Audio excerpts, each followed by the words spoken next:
పూరా లోకల్. అందరికీ నమస్కారం. నేను పూర్ణచంద్ర భార్య స్వప్న. నాకు స్వేచ్ఛ పూర్ణ ద్వారానే పరిచయం అయింది. రిలేషన్ ఉందని నాకు అసలు తెలియదు. ఈ రిలేషన్ గురించి కూడా నాకు తెలిసింది స్వేచ్ఛ ద్వారానే. తను నాకు ఫోటో పెట్టడం ద్వారా తెలిసింది. నేను పూర్ణని అడిగాను ఏంటిది అని చెప్పేసి అడిగితే చెప్పాడు.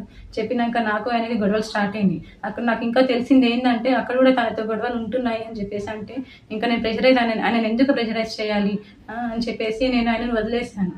ఇంకా నేను ఎందుకు ఇప్పుడు మీడియా ముందుకు వచ్చానంటే అరణ్య ఆయన మీద చేసిన ఆరోపణలు చూసి నేను తట్టుకోలేక నేను ముందుకు వచ్చాను.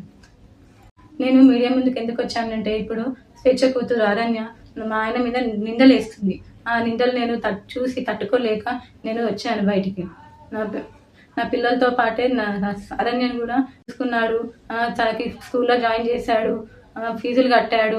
నా పిల్లలకి బట్టలు తీసుకున్నప్పుడు ఆయన కూడా తీసుకునేవాడంట. నేను నీ కన్న తండ్రి కూడా వదిలేసి వెళ్ళిపోతే కూడా పూర్ణ ఆ స్థానం తీసుకున్నాడు. కన్న తండ్రి కన్నా ఎక్కువనే చూసుకున్నాడు. నా కూతురుని ఎలా అయితే చూసుకున్నాడో నిన్ను కూడా అలానే చూసుకున్నాడు అరణ్య. కానీ నువ్వు ఇలాంటి నిందలు వేయడం కరెక్ట్ కాదు. ఇంకా స్వేచ్ఛ కూడా చాలా నన్ను టార్చర్ పెట్టింది. ఈ విషయం తెలిసినాక కూడా నేను డిప్రెషన్లోకి వెళ్ళిపోతే నన్ను పూర్ణ కాశీకి తీసుకెళ్ళాడు మైండ్ రిఫ్రెష్మెంట్ కోసం. తీసుకెళ్తే అక్కడ కూడా ఫోన్ చేసి సతాయించింది. ఎందుకు తీసుకెళ్తున్నావు, ఆమె ఎవరని చెప్పేసి నువ్వు తీసుకెళ్తున్నావని సతాయించింది. ఆయన ఫోన్ లిఫ్ట్ చేయకపోతే నా ఫోన్కి వేసి సతాయించింది. అసలు ఎక్కడికి తీసుకెళ్ళినా, ఫంక్షన్కి వెళ్ళినా, ఎక్కడున్నా కూడా నువ్వెందుకు ఆమెతో ఉంటున్నావు, నా దగ్గరకు వచ్చేసాయి అని చెప్పేసి చాలా బ్లాక్మెయిల్ చేసింది. ఎప్పుడు చూడండి స్లీపింగ్ పిల్స్ మింగడము. నాకు ఆడపిల్ల ఉంది.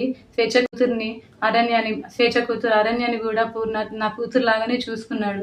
నాకు తెలియకుండా పిల్లలని ఆమె దగ్గరికి తీసుకొని వెళ్ళి ఆడిపిస్తుంటే వచ్చేవాడు. తర్వాత నాకు నా పిల్లలు చెప్పారనమాట, అమ్మ ఒక అక్క దగ్గరికి వెళ్ళి ఆడుకుంటున్నాను, ఒక ఆంటీ ఉన్నది, ఒక ఆంటీ నన్ను అమ్మ అని పిలవమని చెప్పింది అని చెప్పేసి నా కూతురు చెప్పింది.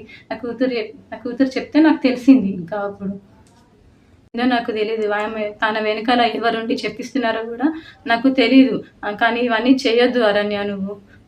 మా ఆయన మీద నాకు నమ్మకం ఉంది. ఆయన అంత చెడ్డ మనిషి కానే కాదు. ఇంత చేరదీసిండు అరణ్య. మీ మమ్మీని ఇంత చేరదీసినా కూడా నా బతుకుని మీ మమ్మీ ఏం చేసిందమ్మా, తీసుకోమని మళ్ళీ రోడ్డు పాలు చేసేసింది. ఇప్పుడు నా జీవితము ఏంటి, నా పిల్లల భవిష్యత్తు ఏంటి అరణ్య. నాకు కోర్టు మీద నమ్మకం ఉంది. మా ఆయన నిర్దోషి. నేను ఆయన ఎలాగైనా కాపాడుకుంటాను.